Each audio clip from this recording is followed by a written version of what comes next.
श्रुतिपीडिया में आपका स्वागत है। यह एम लक्ष्मीकांत की पूरी पुस्तक श्रृंखला का तीसरा वीडियो है और आज हम इस किताब के अध्याय 3 यानी संविधान की अवधारणा या कॉन्सेप्ट ऑफ कॉन्स्टिट्यूशन पर एक गहरी चर्चा करने वाले हैं। अच्छा, तो चलिए इसकी जड़ तक चलते हैं। जब हम संविधान शब्द सुनते हैं तो दिमाग में अक्सर एक भारी भरकम कानूनी किताब की तस्वीर आती है, पर असल में ये सिर्फ एक किताब नहीं है, ये किसी भी देश का ऑपरेटिंग सिस्टम है। लेकिन एक सवाल हमेशा मेरे मन में आता है, क्यों कुछ देशों में ये ऑपरेटिंग सिस्टम देश को चलाता है और कुछ देशों में ये सिर्फ एक शो पीस बनकर रह जाता है? आपने बिल्कुल सही सवाल उठाया है और यही आज की हमारी चर्चा का केंद्र बिंदु है। हम सिर्फ यह नहीं समझेंगे कि संविधान क्या है, बल्कि हम उस रहस्य को भी खोलने की कोशिश करेंगे जो एक संविधान को एक जीवंत दस्तावेज बनाता है।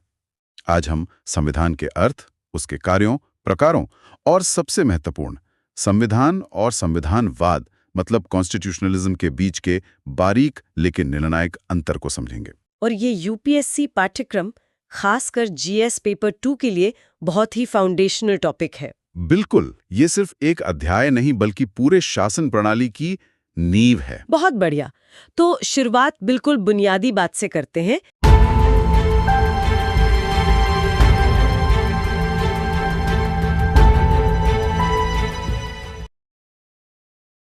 संविधान या कॉन्स्टिट्यूशन, इस शब्द का मतलब क्या है और ये आया कहां से? देखिए, कॉन्स्टिट्यूशन शब्द की जड़ें लैटिन शब्द कॉन्स्टिट्यूएरे में हैं। कॉन्स्टिट्यूएरे, हाँ, जिसका सीधा सा मतलब है स्थापित करना या टू एस्टैब्लिश।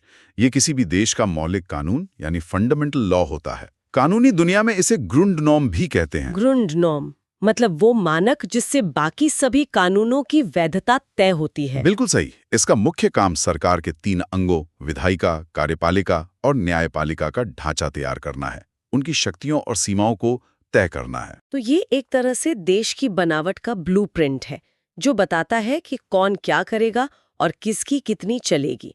हमारे स्रोत में कुछ विद्वानों की परिभाषाएं भी हैं, जैसे गिलक्राइस्ट और गिटेल। क्या वे भी इसी बात को दोहराते हैं? हाँ, मूल विचार वही है, बस कहने का अंदाज अलग है। गिलक्राइस्ट कहते हैं कि ये नियमों का एक ऐसा समूह है जो सरकार का संगठन तय करता है, और गेटेल इसे उन मौलिक सिद्धांतों का संग्रह मानते हैं जो राज्य का स्वरूप निर्धारित करते हैं। तो सार ये है कि संविधान वो दस्तावेज है जो सरकार को न सिर्फ बनाता है और उसे शक्ति देता है, बल्कि उसे नियंत्रित भी करता है और वैधता प्रदान करता है। हाँ, ये बहुत जरूरी बात है। ये सरकार को बताता है कि वह क्या कर सकती है, और शायद इससे भी ज्यादा जरूरी ये बताता है कि वह क्या नहीं कर सकती। ठीक है, तो ये ढांचा बनाने और शक्तियों को बांटने का काम करता है।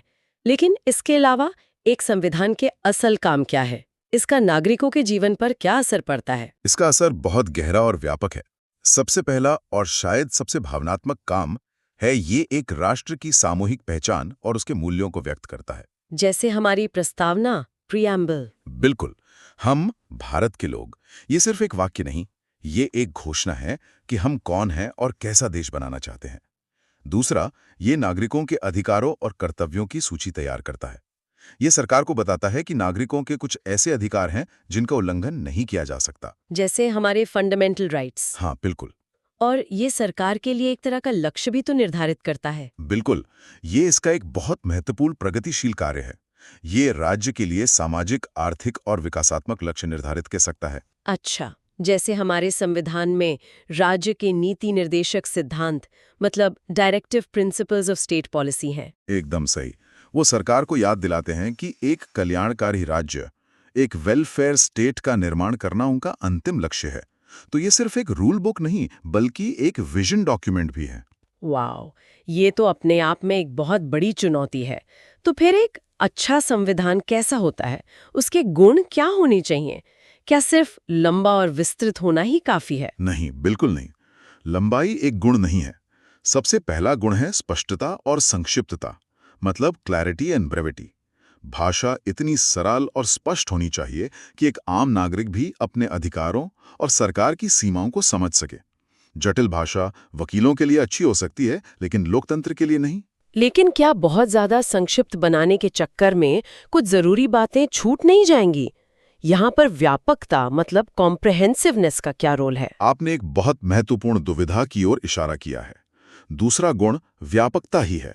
एक अच्छे संविधान में सरकार के संगठन से लेकर नागरिकों के अधिकारों तक सभी जरूरी पहलुओं को शामिल किया जाना चाहिए, ताकि भविष्य में कोई कंफ्यूजन ना हो। हाँ, लेकिन यहीं पर संतुलन साधना पड़ता है। अगर आप हर छोटी बड़ी बात लिखने लगेंगे तो संविधान एक फोन बुक की तरह मोटा और जटिल हो जाएगा और अपनी स्पष्टता खो देगा। और शायद सबसे बड़ा संतुलन साधना पड़ता है स्थिरता और लचीलेपन के बीच। बिल्कुल। आप चाहते हैं कि संविधान देश को स्थिरता दे, लेकिन इतना भी कठोर ना हो कि समय के साथ बदल ही ना पाए। आपने बिल्कुल सही नब्ज पकड़ी है। यही स्थिरता और अनुकूलनशीलता, स्टेबिलिटी और अडेप्टेबिलिटी का संतुलन एक संविधान को महान बनाता है। उसे पत्थर की लकीर नहीं होना चाहिए जिसे बदला ही ना जा सके, क्योंकि समाज बदलता है, जरूरतें बदलती हैं।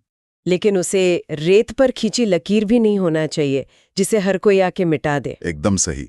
इसीलिए भारतीय संविधान को एक जीवंत दस्तावेज, एक लिविंग डॉक्यूमेंट कहा जाता है। ये जीवंत दस्तावेज वाली बात बहुत दिलचस्प है। इसका असल जिंदगी में कोई उदाहरण दे सकते हैं? जरूर।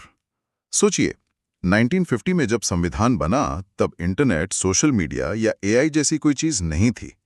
हमारे संविधान निर्माताओं ने निजता के अधिकार मतलब राइट टू प्राइवेसी के बारे में शायद सोचा भी नहीं होगा। सही बात है। लेकिन समय के साथ हमारी न्यायपालिका ने अनुच्छेद 21 यानी जीवन के अधिकार की व्याख्या को इतना व्यापक किया कि उसमें गरिमापूर्ण जीवन और निजता का अधिकार भी शामिल हो गया। अच्छा, ये दिखाता है कि संविधान कैसे समय के साथ सांस लेता है और नई चुनौतियों के लिए खुद को तैयार करता है। ये बहुत दिलचस्प है कि संविधान को बदलने की प्रक्रिया ही उसकी असली पहचान तय करती है। कुछ देश इसे पत्थर की लकीर मानते हैं, तो कुछ इसे समय के साथ बदलने वाला दस्तावेज। और यहीं से हमारा अगला वर्गीकरण निकलता है ना। दुनिया के सभी संविधान एक जैसे तो नहीं होते। बिल्कुल नहीं। इन्हें कई आधारों पर वर्गीकृत किया जाता है। पहला आधार है विकसित बनाम निर्मित, मतलब इवॉल्व्ड वर्सेस एनेक्टेड। विकसित संविधान जैसे ब्रिटेन का किसी एक दिन बनाया नहीं गया। ये सदियों से धीरे धीरे परंपराओं, अदालती फैसलों और संसदीय कानूनों से विकसित हुआ है। एक ऐसा रास्ता जो चलने से बना है। बहुत अच्छे। और इसके विपरीत निर्मित संविधान जैसे भारत और अमेरिका का एक विशेष समय पर एक संविधान सभा द्वारा विचार विमर्श करके बनाया और लागू किया गया है। इसे बाकायदा डिजाइन करके बनाया गया है। और ये लिखित बनाम अलिखित, रिटन वर्सेस अनरिटन के वर्गीकरण से भी जुड़ा हुआ लगता है। हाँ, काफी हद तक। लिखित संविधान में ज्यादातर प्रावधान एक औपचारिक दस्तावेज में संहिताबद्ध मतलब कॉडिफाइड होते हैं, जैसे भारत या अमेरिका का संविधान। लेकिन जब हम अलिखित संविधान कहते हैं जैसे ब्रिटेन का, तो इसका मतलब ये तो नहीं कि वहां कुछ भी लिखा हुआ नहीं है। नहीं नहीं, बिल्कुल नहीं। इसका मतलब है कि कोई एक केंद्रीय दस्तावेज नहीं है। उनके नियम कानून विभिन्न संसदीय अधिनियमों, न्यायिक निर्णयों और सबसे महत्वपूर्ण राजनीतिक परंपराओं में बिखरे हुए हैं। ठीक है, अब आते हैं कठोर बनाम लचीला, रिजिड वर्सेस फ्लेक्सिबल वर्गीकरण पर, जिसकी बात हम अभी कर रहे थे। जी, ये पूरी तरह से संशोधन की प्रक्रिया से जुड़ा है। कठोर संविधान में संशोधन के लिए एक बहुत विशेष और कठिन प्रक्रिया अपनानी पड़ती है, जो सामान्य कानून बनाने से अलग होती है। जैसे अमेरिका में? हाँ, जैसे अमेरिका में। वहां संशोधन के लिए 2/3 कांग्रेस और 3/4 राज्यों की सहमति चाहिए, जो बहुत मुश्किल है। इसीलिए वहां 200 से ज्यादा सालों में सिर्फ 27 संशोधन हुए हैं। दूसरी ओर लचीला संविधान जैसे ब्रिटेन का संसद द्वारा सामान्य बहुमत से ही संशोधित किया जा सकता है, जैसे कोई आम कानून बनता है। तो भारत इस पैमाने पर कहाँ खड़ा है? क्या हमारा संविधान कठोर है या लचीला, या हम कहीं बीच में हैं? से बदल सकती है, जो इसे लचीला बनाता है। ओके। कुछ महत्वपूर्ण प्रावधानों के लिए संसद के विशेष बहुमत 2/3 मेजॉरिटी की जरूरत होती है, और कुछ जो देश के संघीय ढांचे को प्रभावित करते हैं, उनके लिए विशेष बहुमत के साथ साथ आधे राज्यों की विधानसभाओं की सहमति भी जरूरी है। ये इसे कठोर बनाता है। इसीलिए इसे कठोरता और लचीलेपन का समन्वय कहा जाता है। बिल्कुल। अगला वर्गीकरण है संघीय बनाम एकात्मक, मतलब फेडरल वर्सेस यूनिटरी। ये केंद्र और राज्यों के बीच शक्ति के बंटवारे से जुड़ा है। हाँ, एक शुद्ध संघीय प्रणाली में, जैसे अमेरिका में, संविधान द्वारा केंद्र और राज्यों के बीच शक्तियों का स्पष्ट विभाजन होता है और दोनों सरकारें अपने अपने क्षेत्र में संप्रभु होती हैं। इसके ठीक विपरीत एकात्मक प्रणाली जैसे ब्रिटेन में सारी शक्तियां केंद्र सरकार में निहित होती हैं। केंद्र उन्हें कभी भी वापस ले सकता है। मैंने सुना है कि भारत को अर्ध संघीय या क्वाजी फेडरल कहा जाता है, लेकिन कई विशेषज्ञ इसे अत्यधिक केंद्रीकृत भी कहते हैं, जहां राज्यों के पास वित्तीय स्वतंत्रता बहुत कम होती है। क्या अर्ध संघीय कहना सिर्फ एक अकादमिक तरीका है ये कहने का कि असल में शक्ति तो केंद्र के पास ही ज्यादा है? यह एक बहुत ही सटीक और बहस वाला मुद्दा है। प्रसिद्ध विद्वान के.सी. वेयर ने ही भारत के लिए क्वाजी फेडरल शब्द का इस्तेमाल किया था। उनका कहना था कि भारत का ढांचा तो संघीय है, जहां केंद्र और राज्यों के बीच शक्तियों का विभाजन है, अपनी अपनी सरकारें हैं, लेकिन इसकी आत्मा एकात्मक है। आत्मा एकात्मक है कैसे? आपातकाल के प्रावधान, राज्यपाल की भूमिका, ऑल इंडिया सर्विसेज और वित्तीय निर्भरता जैसे कई तत्व केंद्र को राज्यों के मुकाबले कहीं ज्यादा शक्तिशाली बनाते हैं। तो आपकी बात में सच्चाई है, ये एक ऐसा संघीय ढांचा है जिसका झुकाव केंद्र की ओर बहुत ज्यादा है। बिल्कुल। और आखिरी वर्गीकरण है संसदीय बनाम अध्यक्षीय, मतलब पार्लियामेंट्री वर्सेस प्रेसिडेंशियल। ये कार्यपालिका और विधायिका के बीच के रिश्ते को परिभाषित करता है। संसदीय प्रणाली में, जो भारत और ब्रिटेन में है, कार्यपालिका यानी प्रधानमंत्री और मंत्रिपरिषद विधायिका का ही हिस्सा होती है और अपने हर काम के लिए विधायिका के प्रति जवाबदेह होती है। हाँ, सरकार तभी तक सत्ता में रह सकती है जब तक उसे लोकसभा में विश्वास मत हासिल हो। इसे जिम्मेदार सरकार भी कहते हैं। वहीं अध्यक्षीय प्रणाली, जैसे अमेरिका में, कार्यपालिका और विधायिका के बीच शक्तियों का कठोर पृथक्करण होता है। राष्ट्रपति का चुनाव अलग से होता है और वो अपनी टीम के साथ संसद के प्रति सीधे तौर पर जवाबदेह नहीं होता। हमने संविधान के प्रकारों और ढांचों पर विस्तार से बात की, लेकिन जैसा कि आपने शुरू में इशारा किया था, असली पहेली तो कहीं और छिपी है। अध्याय के अंत में एक शब्द आता है, संविधानवाद या कॉन्स्टिट्यूशनलिज्म। ये सुनने में तो संविधान जैसा ही लगता है, पर ये अलग कैसे है? ये इस पूरे अध्याय का सबसे महत्वपूर्ण और गहरा विचार है। देखिए, किसी देश के पास एक संविधान का दस्तावेज होना एक बात है, और उस देश में संविधानवाद का होना बिल्कुल दूसरी।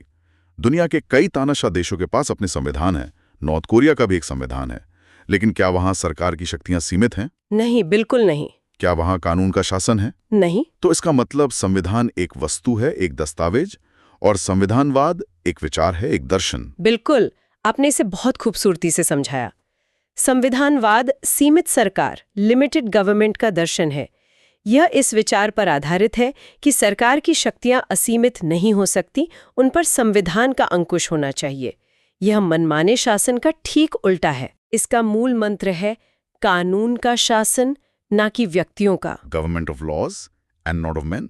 बिल्कुल, कोई व्यक्ति चाहे कितना भी शक्तिशाली क्यों ना हो, वो कानून से ऊपर नहीं है। ये तो बहुत शक्तिशाली विचार है। तो संविधान अगर एक गाड़ी का ढांचा है, तो संविधानवाद उसे चलाने वाला ड्राइवर है जो नियमों का पालन करता है। इससे भी बेहतर कहूं तो संविधान एक नक्शा है, लेकिन संविधानवाद उस नक्शे के हिसाब से गाड़ी चलाने का अनुशासन है।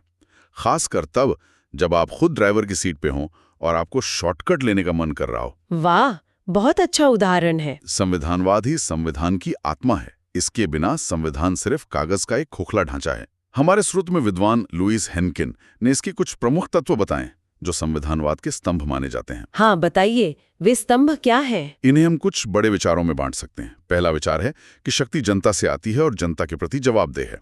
इसमें पॉपुलर सोवरेनिटी और एक लोकतांत्रिक उत्तरदायी सरकार शामिल है। ठीक है।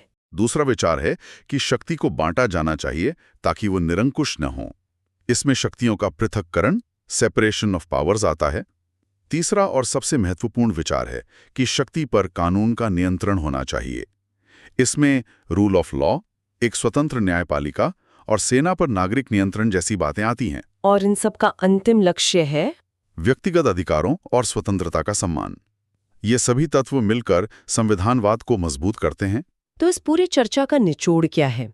अगर मैं इसे संक्षिप्त में कहूं तो संविधान क्या का जवाब देता है, यानी सरकार का ढांचा क्या है, नियम क्या हैं। लेकिन संविधानवाद क्यों और कैसे का जवाब देता है, यानी शासन क्यों सीमित होना चाहिए और उसे कैसे जवाबदेह बनाया जाना चाहिए। एकदम सही। संविधानवाद उन सिद्धांतों के प्रति एक राजनीतिक और नैतिक प्रतिबद्धता है जो सत्ता के दुरुपयोग को रोकते हैं और नागरिक की गरिमा को सुरक्षित रखते हैं। किसी भी स्वस्थ लोकतंत्र के लिए ये दोनों अविभाज्य हैं। आप संविधान के बिना संविधानवाद की कल्पना नहीं कर सकते। विचार हैं? क्या आपको लगता है कि भारत में संविधान के साथ साथ संविधानवाद की भावना भी उतनी ही मजबूत है? हमें कमेंट्स में जरूर बताएं। और जाते जाते एक विचार के साथ आपको छोड़े जाता हूं। क्या किसी देश में एक लिखित संविधान के बिना भी संविधानवाद मजबूती से मौजूद हो सकता है? ब्रिटेन के बारे में सोचिए। वहां कोई एक संहिताबद्ध दस्तावेज नहीं है, लेकिन सीमित सरकार, कानून का शासन और व्यक्तिगत अधिकारों का सम्मान, ये सभी सिद्धांत वहां की राजनीति में गहराई से समाये हुए हैं। इस पर विचार कीजिएगा। बहुत बढ़िया मुद्दा उठाया।